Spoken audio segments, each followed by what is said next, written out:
اسلامی تاریخ اور افکار اور دنیا پر اس کے اثرات۔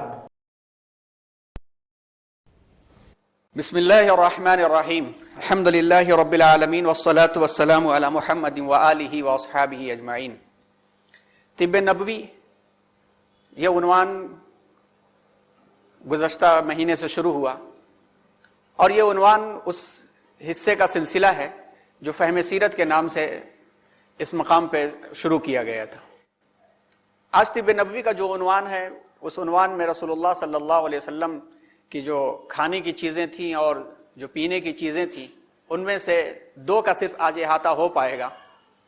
تو یہاں پر یہ بات اپنے ہم ذہن میں رکھیں کہ یہ عنوان بہت طویل ہے اور اس عنوان کو صرف فہم سیرت کے عنوان سے جوڑ کر کے ایک گائیڈ لائن فراہم کی جا سکتی ہے کہ ہمارے ذہنوں میں یہ بات آ جائے کہ جب ہم اس بات کو پڑھتے ہیں اور سنتے ہیں اور جب اس بات کو ہم یہ یقین رکھتے ہیں کہ لقد کان لکم فی رسول اللہ اسوۃ حسنہ، کہ رسول اللہ صلی اللہ علیہ وسلم کی زندگی میں ہمارے لیے بہترین نمونہ ہے، تو وہ نمونہ اپنی فٹنس اور فزیکل ہیلتھ کے واسطے بھی کیسے ہم تلاشیں اور کس انداز سے ہمیں کرنا چاہیے، اس سلسلے میں پچھلے لیکچرز میں طہارہ سے لے کر کے آپ کا روٹین آف لائف، نماز اور صوم کو بھی سامنے رکھا جائے تو ایک بہترین خاکہ آتا ہے۔ اور اگر بچپن سے بچوں کی زندگیوں میں لانے کی ہم کوشش کریں تو انشاءاللہ تبارک و تعالی بہت ساری ذہنی کوفت سے ہم بچ جاتے ہیں کہ ڈاکٹروں کے پاس جانا اور وہاں سے نکل کے آتے آتے تک کیا حالات ہوتے ہیں، اللہ سب کو محفوظ فرمائے۔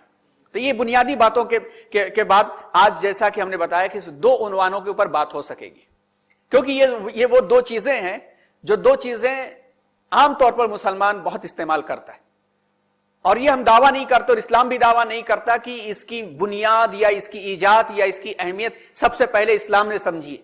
یہ وہ چیزیں ہیں جو نیچرل طریقے پر اللہ تبارک و تعالیٰ نے قدرتی طریقے پر انسانیت کے لیے رکھا ہے اور ہزار سال سے اس کا استعمال ہو رہا ہے۔ کھجور کا تذکرہ دیکھیں تو قدیم عراق سے اس کا تذکرہ ملتا ہے۔ آپ دیکھیں وَأَمَّا عَادٌ فَأُهْلِكُوا بِرِيحٍ صَرْصَرٍ عَاتِيَةٍ، وہ پڑھیں تو کھجور کے لمبے لمبے تنے کی طرح سے گرے پڑے تھے، اس وقت بھی تذکرہ ملتا ہے۔ شہد کا تذکرہ بھی قدیم زمانے سے ہی ملتا ہے، گرنتھوں میں ملتا ہے اور پرانی کتابوں میں بھی ملتا ہے۔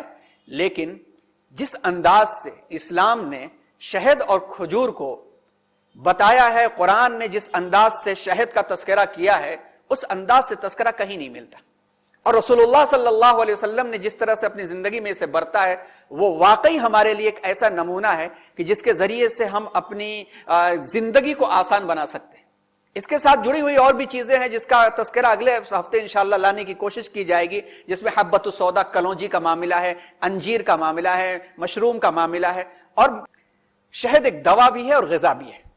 سورۃ النحل، اللہ تبارک و تعالیٰ نے سورۃ النحل آیت نمبر 68، اور آپ سے ایک درخواست ہے کہ اس کے پہلے والی بھی آیت آپ پڑھ لیجئے گا، وَمِنَ الْأَنْعَامِ لَعِبْرَةٌ، کہ چوپایوں میں اور جانوروں میں تمہارے لیے ایک عبرت رکھی گئی، نصیحت رکھی گئی ہے۔ اور پھر وہاں پہ دودھ کے پیدا ہونے کی کیمیا بیان کی گئی ہے، یعنی قرآن مجید اتنا زبردست کیمیکل سائنس کو بیان کر رہا ہے، وہاں پر فزکس اور کیمسٹری کو بیان کر رہا ہے کہ انسان دنگ ہو کر کے رہ جائے کہ ایک گائے ہری گھاس کھا رہی ہے، ہری گھاس کھا کر کے، اور اس کو بھی انہی فضلے جات اور غلاظتوں سے گزارا جا رہا ہے، اور اس کیمیکل ری ایکشن میں اللہ تبارک و تعالیٰ ایک نلی کو ایسا ظاہر کرتے ہیں کہ اس کے درمیان سے سفید شفاف دودھ نکل کر کے آتا ہے، نہ تو گھاس کی ہریالی اس کے اندر پائی جاتی ہے، نہ خون کی لالی پائی جاتی ہے، نہ گوبر کی بھاس اور بدبو پائی جاتی ہے، نہایت پیور ایک دودھ آتا ہے اور ہر انسان اسے پی کر کے اپنی زندگی بچاتا ہے۔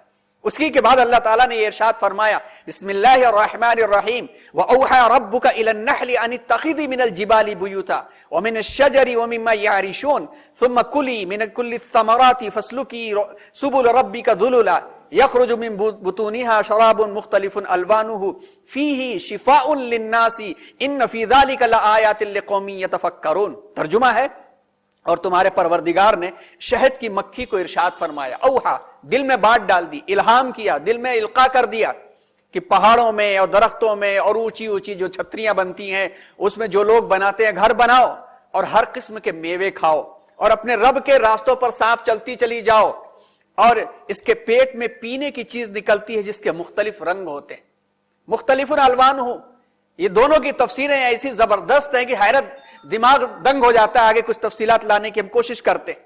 ان میں لوگوں کے کئی امراض کی شفا ہے، شفاء للناس، کہہ دیا گیا. پہلی مرتبہ اسلام نے اس بات کو دعویٰ کیا کہ شفاء للناس، بے شک سوچنے والوں کے لیے اس میں بھی نشانی ہے. ہم اور آپ عام زندگی میں بھی اس کی اہمیت کو جانتے ہیں.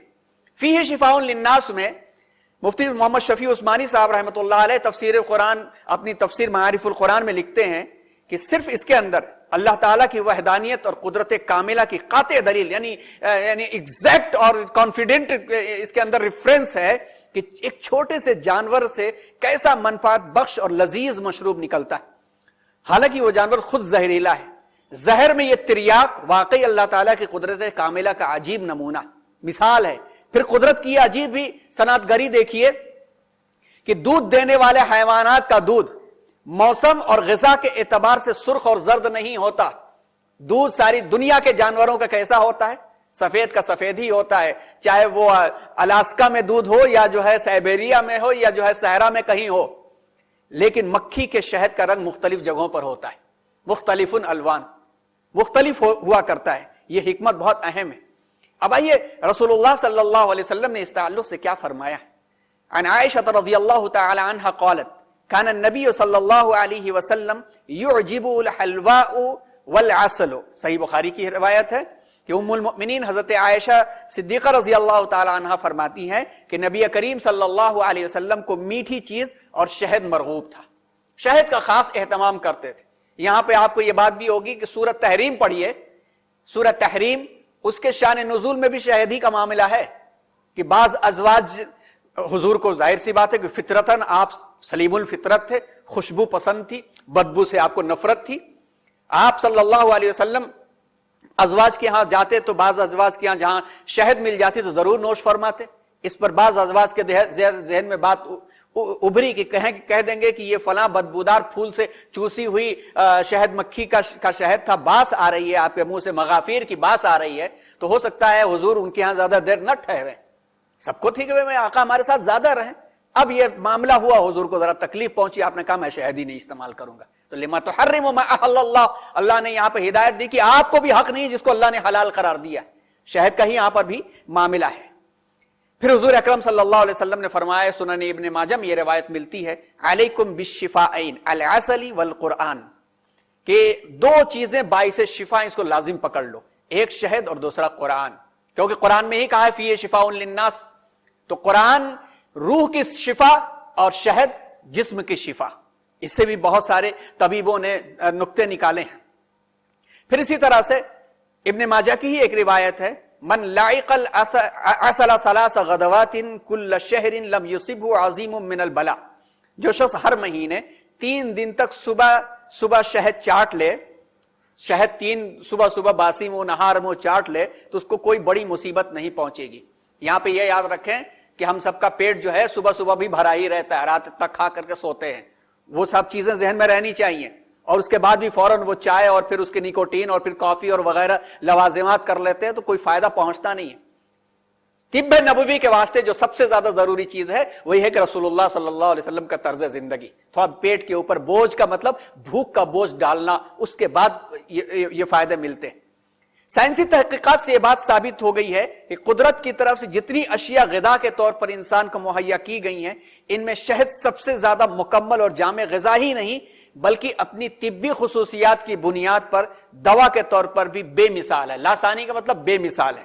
چنانچہ یورپ اور دوسرے ممالک میں ایلوپیتھک کی متعدد دواؤں کا بے پناہ استعمال کیا جا رہا ہے، لیکن اس کے باوجود بھی یورپ کے ہاسپٹلوں میں چہرے کی حفاظت کرنے کے لیے اب جو فیس پیک بنائے جا رہے ہیں اس میں اکثر دیکھیں ہنی کا لفظ آتا ہے. شہد کی ملاوٹ اس کے اندر کی جاتی ہے، شہد کا استعمال کیا جا رہا ہے، اور شہد ایک بہترین پریزرویٹو کے طور پر استعمال ہوا ہے. آپ کو معلوم ہے کہ شہد ایک بہترین پریزرویٹیوز میں شمار ہوتا ہے، اور زمانہ قدیم میں واقعات میں یہ بات آتی ہے کہ فلاں تاجر تجارت کے واسطے گئے اور انہوں نے پڑوسی کو دیا، کیونکہ امانت دار لوگ تھے، کھول کے دیکھتے نہیں تھے اندر کیا ہے. شہد کا بڑا ڈبہ دے دیا کہ بھائی اس کے اندر یہ شہد کا ڈبہ ہے، رکھ لو، میں آؤں گا تو لوں گا. اور معلوم ہوا کہ لوگ نکلتے تھے تو 10 سال 20 سال کے بعد ہی بعض لوگ واپس آتے تھے. تو اس میں معاملہ یہ آتا ہے کہ واپس آئے تو پتا چلا کہ وہ شہد کا ڈبہ وہ واپس نہیں آ سکے. اب وہ ان صاحب نے ان کی اولادوں کو وہ ڈبہ دیا تو معلوم ہوا کہ اس کے اندر اشرفیاں نکلی. پریزرویٹو کے طور پر چیزیں رکھ دی جائے اصلی شہد کے اندر تو پھر وہ چیزیں محفوظ رہتی. پھلوں کو محفوظ کرنے کے لیے بھی استعمال کیا جاتا ہے کیونکہ وہ خود بھی خراب نہیں ہوتا اور دوسری اشیاء کی بھی عرصے دراز تک حفاظت کرتا ہے. یہی وجہ ہے کہ ہزار سالوں سے اطباء، میڈیکل سائنس کے ایکسپرٹس اور حکما، حکیم لوگ اس کو جو ہے الکوہل کی جگہ استعمال کرتے ہیں. شہد کی افادیت پر ماہرین کے چند اقوال یہاں پر پیش ہم کرنا چاہیں گے. اور یہ ایسا کارخانہ ہے کہ دیکھنے میں ایک چھوٹی سی مکھی، کیا کیا نظام اس کے اندر ہے، کیسے کیسے یعنی اینیمل سائیکالوجی میں پڑھیں تو شہد اور دیمک کی تفصیلات بہت ملتی، اور ایسا ان کا منظم معاشرہ ملتا ہے کہ انسان دنگ ہو جاتا ہے کہ سوشل ٹیبوز کے اندر اور معاشرتی معاملات کے اندر تو ہم ان جانوروں سے بہت پیچھے ہیں. جیسے یہ نظام بناتے ہیں رانی مکھی کی حفاظت، اس کے انڈوں کی حفاظت، جو جوان مکھیاں ہیں وہ جا کر کے کیسے وہ شہد لاتی ہیں اور پھر راستہ بتانے کے واسطے وہ آٹھ کا جو ہندسہ بناتی ہیں ناچ کر کے، اس سے راستہ پتہ چلتا ہے. اور جو بوڑھی ہو جاتی ہیں وہ بوڑھی جو ہے انڈوں کی دیکھ ریکھ کے واسطے جو رائل جیلی نکالتی ہیں، وہ رائل جیلی کی اہمیت کیا ہے، یہ شہد بناتی ہیں. کچھ جو ہے وہ موم بنانے والے ہیں، کچھ محفوظ حفاظت کرنے والے ہیں، سب کا الگ الگ نظام ہے. اور ایسے انجینئرنگ ڈگری کے اوپر یہ چھتا بنتا ہے کہ دیکھنے میں فلیٹ نظر آتا ہے، مگر جب تک اس کے اوپر پتھر نہ مارا جائے ایک قطرہ شہد گر نہیں سکتا ہے. طوفان میں چھتا گر جائے گا مگر شہد اس کے اندر سے نہیں ٹپکتی ہے. یہ سارا نظام دیکھیں کہ شہد کی مکھی کس انداز سے کارکردگی انجام دیتی ہے اور شہد کا پلانٹ کس طرح سے بنتا ہے اور کیسے جو ہے شہد کی مکھی اپنا کام کرتی ہے. زہر بھی اس کے اندر ہے، اس کے اور پھر جانوروں کے تمام لوازمات اس کے اندر ہیں، سب کچھ ہے. اس کے باوجود بھی اللہ تعالیٰ نے کیا قدرت اس کے اندر رکھی. ابو سعید خدری رضی اللہ تعالیٰ عنہ کہتے ہیں کہ ایک شخص آپ صلی اللہ علیہ وسلم کے پاس آ کر کہنے لگا کہ میرے بھائی کا پیٹ خراب ہے. آپ صلی اللہ علیہ وسلم نے کہا اسے شہد پلاؤ. وہ دوبارہ آیا، کہنے لگا کہ پیٹ تو پلاتے ہی پیٹ اور خراب ہو گیا. آپ صلی اللہ علیہ وسلم نے فرمایا اللہ کا قول سچا ہے اور تیرے بھائی کا پیٹ جھوٹا ہے، جاؤ شہد پلاؤ. وہ پھر تیسری بار آیا اور کہنے لگا میں نے شہد پلایا لیکن اور زیادہ پخانے ہونے لگے، اسے اور زیادہ پیٹ خراب ہو گیا. آپ صلی اللہ علیہ وسلم نے فرمایا اللہ نے سچ کہا ہے اور تیرے بھائی کے پیٹ نے جھوٹ کہا ہے، کیونکہ فیہ شفاء للناس اللہ نے کہا ہے. اس پر پھر سے شہد پلائی گئی تو وہ تندرست ہو گیا، اور بخاری کی روایت ہے کتاب الطب میں آپ کو مل جائے گی. اس پر ریسرچ کی ہے بعض لوگوں نے، اور ایک کتاب جو ہم ڈاؤن لوڈ کی تھی ہم نے پرنٹ نہیں کر سکے، ڈاکٹر خالد غزنوی کی کتاب ہے طب نبوی اور جدید سائنس، 2 جلدوں میں ہے اور لیٹسٹ چیزوں سے کمپیئر کیا ہے انہوں نے. وہ لکھتے ہیں کہ یہ حدیث علم العلاج یعنی میڈیکل ایکسپرٹس کے اور ماہیت مرض کے بارے میں یعنی ڈائگنوسس کرنے والوں کے بارے میں ایک بہترین گائیڈ لائن ہے. کیونکہ اسہال یعنی پیٹ خراب ہوتا ہے، دست آنے شروع ہو جاتے ہیں، اس کا سبب ہوتا ہے کہ آنتوں میں ایک قسم کی جلن پیدا ہوتی ہے، ایک قسم کا کیمیکل آ جاتا ہے، وہ برداشت نہیں کر پاتا تو چیزوں کو ڈھکیل کر کے باہر وہ نکالتا ہے، جو کہ جراثیمی زہر سے بھی ہو سکتا ہے، بیکٹیریا سے بھی ہو سکتا ہے، ٹاکسن یا وائرس سے بھی ہو سکتا ہے. اگر ایسے مریض کی آنتوں کی حرکتوں کو فوراً بند کر دیا جائے، دوا دے کر کے روک دیا جائے تو سوزش بدستور رہے گی یا جراثیمی مادے میں زہر رہ جائے گا جو آئندہ چل کر کے نقصانات ہو. دست فوراً روک دیا جائے یا تو قبض ہو جائے گا، وہ ایک بڑی مصیبت، یا آنتوں میں کوئی اور پرابلم ہو جاتی ہے، چھالے پیدا ہو جاتے ہیں، وہ اور مشکل ہوتی ہے. اس لیے علاج کا بہترین طریقہ یہ ہے کہ پہلے آنتوں کو صاف کر لیا جائے، جو فاسد مادے آ گئے ہیں انہیں صاف کر لیا جائے، پھر جراثیم مارے جائیں. اور شہد میں یہ دونوں صلاحیتیں موجود ہیں. شرط کیا ہے؟ شرط یہ ہے کہ خالص شہد ہونی چاہیے. اس وقت تو سب سے بڑا مسئلہ یہی ہے، لہذا شہد کی مکھیاں اپنے گھروں میں لگائیں، اپنے آپ کو ان کو کاٹنے سے بچائیں اور خالص شہد نکال کر کے استعمال کریں. شہد کی افادیت کے سلسلے میں انگلینڈ کی جو سائلفورڈ یونیورسٹی ہے اس کے پروفیسر لیری کرافٹ نے حساسیت یعنی سینسٹیویٹی، اور موسم بہار میں جو سینسٹیویٹی کی وجہ سے وائرل فیور ہوتا ہے اس سے متاثرہ 200 مریضوں کے تجربات کے بعد یہ ثابت کیا کہ یہ عوارض، یہ پرابلمز کسی دوا کو شامل کیے بغیر صرف شہد سے ٹھیک ہو سکتے. بعض صحابہ یہاں تک کرتے تھے کہ شہد کو اپنے زخموں پر بھی استعمال کرتے تھے کہ اللہ نے فیہ شفاء للناس کہا ہے. شہد میں انسان کے لیے شفا ہے. اس سائنسی حقیقت کی تصدیق ان سائنسدانوں نے کر دی تھی جو 20 اور 26 ستمبر 1993 میں چین میں منعقدہ عالمی کانفرنس برائے شہد مکھی کا پالنا یعنی مگس بانی میں شریک ہوئے تھے. آپ جانتے ہیں کہ شہد مکھی کے پالنے کو بہت فروغ دیا گیا اور اب تو دنیا کے تقریباً تمام میڈیسنز کے اندر اس کا استعمال ہو رہا ہے. اس کانفرنس میں شہد سے تیار کی جانے والی دواؤں پر بحث کی گئی تھی. امریکی سائنسدانوں نے بطور خاص یہ کہا کہ شہد، رائل جیلی، زردانہ اور شہد کی مکھی کی رال بہت سی بیماریوں کے لیے مفید ہے، بلکہ اب تو رائل جیلی آپ سرچ کیجئے باقاعدہ اب ٹونک کے طور پر بیچی جا رہی ہے۔ رائل جیلی وہی کیا ہے؟ شہد کی مکھی کے پیٹ سے مختلف قسم کے رطوبتیں خارج ہوتی ہیں، بلکہ مفسرین نے تو یہ لکھا ہے مختلف الوانوں کے عنوان سے یہ لکھا ہے کہ شہد کے رنگ بہت الگ الگ ہوتے ہیں۔ بڑی شہد کا دیکھیں تو کہیں کہیں سفید بالکل وائٹ گھی کی طرح سے بھی نظر آتا ہے، نارمل شہد کا تو سمجھ میں آتا ہے۔ ایک شہد بہت باریک والی ہوتی ہے، بہت باریک والی ہوتی ہے، اس کو لوگ حکیم لوگ بہت کھوجتے ہیں، اس کو بہت کھوجتے ہیں، اس لیے کھوجتے ہیں یہ باریک ہوتی ہے اور جڑی بوٹیوں پر جا کے بیٹھتی ہے۔ اس کا شہد تھوڑا سا بھی مل گیا تو بہت ہی زیادہ مفید ہوتا ہے دوسرے شہد کے مقابلے میں۔ لیکن مختلف الوانوہا کے عنوان سے یہ بات بھی آتی ہے کہ مختلف قسم کے مشروبات نکلتے ہیں اور اس میں ایک شہد بھی ہوتا ہے اور مکھیوں کی لار بھی ہوتی ہے، وہ موم بھی ہوتا ہے، اور اسی طرح سے رائل جیلی بھی ہوتی ہے۔ اس کو علم طب میں انزائمز کہتے ہیں۔ جو رال ہوتی ہے وہ آپ کو ہر شخص جانتا ہے کہ خامروں کی کیا اہمیت ہوتی ہے، انزائم کم ہو جائیں تو اس کی دشواریاں کیا ہوتی ہیں۔ جرمن کیمیا دانوں نے شہد سے شاہی موم کا عنصر الگ کیا ہے۔ یہ رائل جیلی یعنی شاہی موم جس کو کہتے ہیں، شاہی موم ایک ایسی رطوبت ہے جو چھتے کی کارکن مکھیوں کے حلق سے خارج ہوتی ہے، اور کیوں نہ ہو، اور اس کی اہمیت کیا ہے؟ اس قوت بخش مادہ میں شوگر، لحمیات کا مطلب جتنا گوشت کے اندر کی چیزیں ہوتی ہیں، چربی اور بہت ساری حیاتین پروٹین شامل ہوتی ہے۔ اس جوہر کو رائل جیلی کا نام اس لیے دیا گیا کہ انڈے صرف اور صرف کون دیتی ہے؟ رانی مکھی دیتی ہے، اور رانی مکھی کے بچوں کی اور شہزادوں کی پرورش جس خوراک پر ہوتی ہے وہ شاہی خوراک کہی جاتی ہے۔ ظاہر سی بات ہے کہ شہزادوں کی پرورش جو کھلائی جائے گی وہ سب سے بہتر ہوتی ہے۔ تو یہ جو کارکن مکھیاں ہوتی ہیں وہ غذا فراہم کرتی ہیں ان انڈوں کے لیے اور ان بچوں کے لیے، تو اس کو رائل جیلی کا نام اسی لیے دیا گیا ہے، اس کا نام رائل جیلی رکھا گیا ہے، اور آج میڈیکل میں بہت استعمال ہو رہی، بلکہ اس کی پلس اور اس کے سیرپ بھی آنے لگے ہیں۔ موجودہ زمانے میں چین نے پیکنگ رائل جیلی کے نام سے خالص مشروب اور ٹیکے تیار کیے۔ تیار کرنے والوں نے اس کے 3 اہم فوائد بیان کیے ہیں۔ نمبر 1، جب وزن روز بروز کم ہو رہا ہو، جب بھوک اڑ جائے، بیماری سے اٹھنے یا زچگی کے بعد، ڈیلیوری کے بعد کمزوری محسوس ہو۔ نمبر 2، عام جسمانی کمزوری، دماغی اور جسمانی تھکن اور کمزوری کے لیے۔ نمبر 3، پیچیدہ پرانی بیماریوں جیسے جگر کی بیماریاں، خون کی کمی، ورید اور جو ہے وریدوں کی سوزش، خون کا انجماد، خون جمنے لگے، جوڑوں کی بیماریاں، گٹھیا، عضلات کی انحطاطی بیماریاں جیسے ڈی جنریٹو ڈیزیز کہا جاتا ہے، معدے کا السر، ان تمام چیزوں کے لیے مفید ترین ثابت کی جاتی ہے۔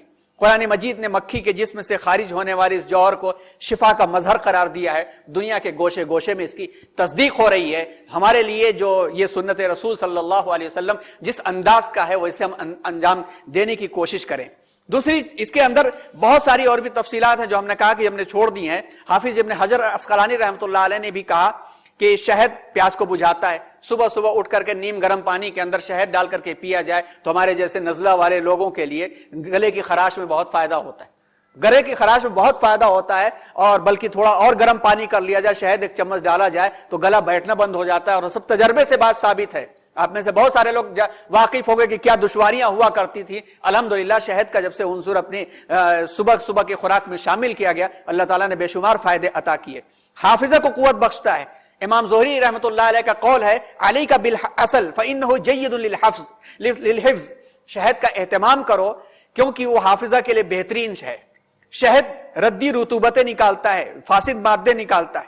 شہد کا زیادہ استعمال یرقان یعنی جانڈس، اسی طرح سے پیشاب کی دشواریاں، پھر اسی طرح سے جو تل کی پتے کی جو تکلیفیں ہیں ان تمام چیزوں سے بچاتا ہے۔ پتھری کو خارج کرتا ہے اگر بار بار تھوڑے سے پانی میں ڈال کر کے استعمال کیا گیا۔ بلکہ ایک حکیم نے اور ماہر حکیم نے ہم سے بتایا تھا کہ ہفتے میں 1 دن آپ ایسا کیا کرو، بڑی باٹل میں پورا 1 لیٹر پانی بھرو، اور 1 لیٹر پانی بھرنے کے بعد اس میں 2 چمچ شہد ڈالو، اور لیموں کی قاش چھوٹی چھوٹی ایسے ہی کٹ کر کے چھلکے کے ساتھ اس پانی میں ڈال دو، اور ہلا کے تھوڑی دیر کے لیے چھوڑ دو۔ ہر آدھے گھنٹے 15 منٹ کے بعد 2 چسکی لے کر کے شام تک اسے پورا کر ڈالو، اور اس دن ذرا تیل والی غذائیں مت کھاؤ، اندر سے بہت ساری صفائی ہو جائے گی اور یقیناً اس کا بڑا فائدہ محسوس ہوتا ہے۔